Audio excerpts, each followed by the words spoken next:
Hey guys, welcome back. You probably already know that I'm a huge advocate of planting plants that will bear food for years and years to come and only have to be planted once. So today I'm going over a few perennials I'm adding to my garden this year and one quick step that will really help the ones I have already planted. The first thing I want to talk about is fruit trees. I am obsessed with fruit trees. And since I started our orchard about 3 years ago, it's so cool to see the trees blossoming a bunch now, and they are really starting to take off. We've always purchased most of our trees from Stark Brothers, and Stark Brothers was kind enough to send me a few more to add. My personal favorite kind of fruit tree to buy is these bare root fruit trees. They are best planted while they're still in dormancy, and a few that I received this time are the Pink Lady Apple. This has some of the best flavor, and we're trying to increase our apple population since apples do really well where we live. I also got a Superior Plum. We have some wild plums on our tree line, but these look much more juicy and beautiful than ours. As you can see, there's sort of this shredded paper packaging that does help keep the roots nice and moist. You can see that they are not dry at all, even though they were shipped quite a ways. And here I have a bubblegum plum, which is unfortunately a replacement for one I planted a few years ago, but I think that I lost to a girdled root. That's one of the few trees that I have lost, which just sometimes happens. There's one more in there, so I'll show that one to you in a second, but one of the first things I like to do when I receive my trees in the mail, if they are bare root, I like to soak them. Stark Brothers does give really detailed instructions. I really recommend actually getting a bucket that will fit them, but I was able to kind of squeeze them all in there and just mist them while I was getting everything ready. So it leaves a lot less room for human error, which if you're like me, you will find it. They also sent me this orchard fertilizer, and one thing I wish is that I had been a lot better about fertilizing my trees right from the get-go, but hey, better late than never. We saw a lot of improvement when we started fertilizing last year, so I'm excited to try this high nitrogen fertilizer out.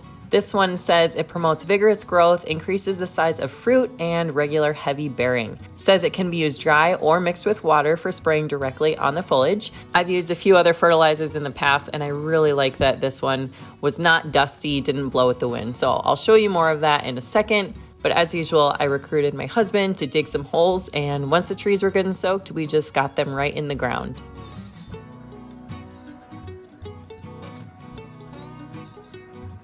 Believe it or not, I am actually capable of digging some myself too, which I still do from time to time. Now that we've been planting fruit trees for about 3, almost 4 years, one thing that we've learned is mulching around the tree right from the beginning is hugely important. We're very happy that we get these beautiful wood chips from our municipality for free. They just dump them right at our place, and we are going to mulch the trees as much as we can to help retain moisture, build up that soil. I'll show you some really cool footage in a second of some soil that has some of the more broken down wood chips and how much it helps over a year or two. And another thing we're doing is adding plenty of compost. I know there's some debate over whether you should amend soil for fruit trees or not. And while we have a lot of trees that are doing just fine, even though we didn't put compost in there, we are deciding to add some compost this time because we have really heavy clay soil, and we're gonna mix it in there too.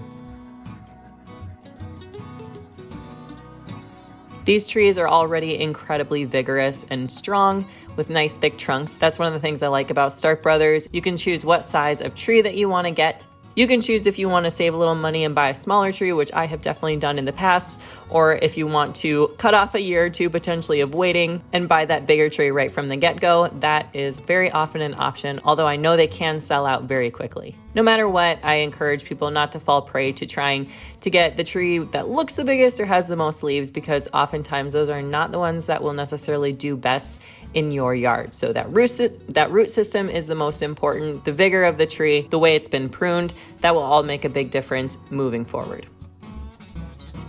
So once we got our new bare root trees planted, I went ahead and fertilized all of our established trees from previous years. And as you can see, these are very kind of thick, they almost look pelletized, but it's just simple nitrogen. But I do really like how this fertilizer is not dusty. It's not blowing all over you if it's windy outside. You know, a lot of times things will say not to apply on a windy day, and where we live, there's just very few non-windy days.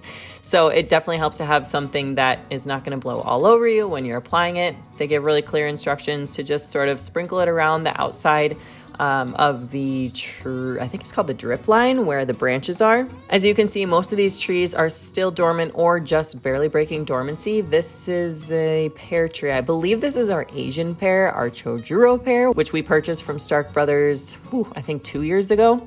And it is already enormous and doing so well. And as you can see, there are a ton of little blossoms that are about to break out here. So we are going to have to thin that out, I am sure.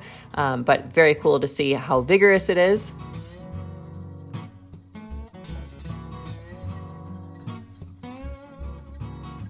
And finally, another thing I wanted to do this year was to plant more asparagus crowns. Where I planted our asparagus before just isn't really the greatest spot. The longer we have it there, the more we kind of wish we had it in a different spot. So I'm planting asparagus crowns this time in sort of an unused area where we had a bunch of wood chips dumped in the past. And I'm going to show you something really cool, what the wood chips did to the soil.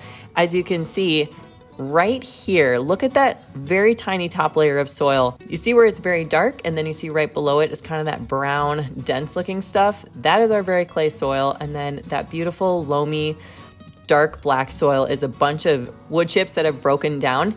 And those are going to work wonders, I believe, for these asparagus crowns and the asparagus plants in the future.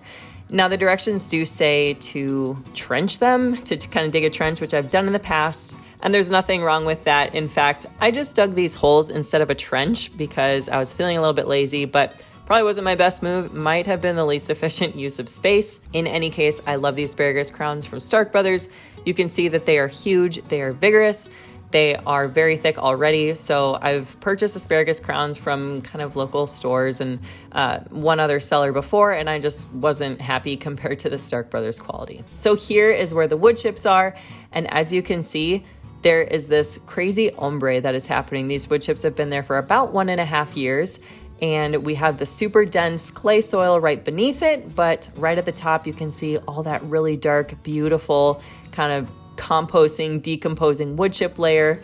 And I believe that is going to help things a lot. I think it's going to help a lot with the plant being able to break through the soil more easily. It's going to help with water retention. It's going to help with a lot of microorganisms. So as usual, I'm a big fan of wood chips, and I am a big fan of free wood chips. That is especially useful if you can get your hands on some. It's pretty cool to finally see it in action. So here I'm just going to place the asparagus crown on a little mound in the hole, which probably should have been a trench, but hey, life goes on. And I'm trying to spread those roots out a little bit to help it on its way. But it really is a very simple process, and hopefully that will feed our family for many years to come. So this time of year, between adding some new fruit trees, planting some perennials like asparagus, and some really simple fertilization routines, we can really maximize the harvest that we're going to get over many years instead of focusing only on the annuals like cucumbers and tomatoes and peppers that we have to plant every single year here. Absolutely nothing wrong with those. I love those too, but I just wanted to give these hardy trees and perennials a shout out because I don't think they get enough credit. You know what they say, the best time to plant a tree was 20 years ago, but the second best time is today.